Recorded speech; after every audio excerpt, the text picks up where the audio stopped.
হ্যাঁ পুলিশকে ফোন দেবো। প্লিজ আমাকে ক্ষমা করে দাও, প্লিজ প্লিজ আমাকে ক্ষমা করে দাও, প্লিজ প্লিজ। কেটা আম পড়েছে?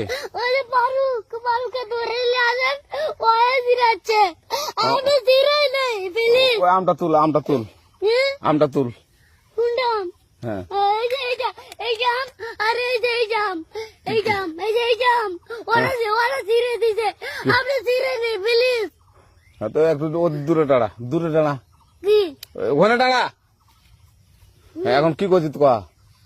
ফারুক না, আমরা কিভাবে বলছি, আমরা রাস্তা দিয়ে বললাম বলে আমরা স্কুল যাবো, কটা বস্তা দেখি ওই বাগানে ঢুকলে দিয়ে না আমাকে একটা দুইটা আম ছিঁড়ে দিল। কেটে আম ছিঁড়ে দিল? ওই যে ফারুক আছে না, ফারুক কোথাকার রে? ওই যে ওঠে ঘর, কোন টাকার ফারুক? ওই এনে তুলিস না।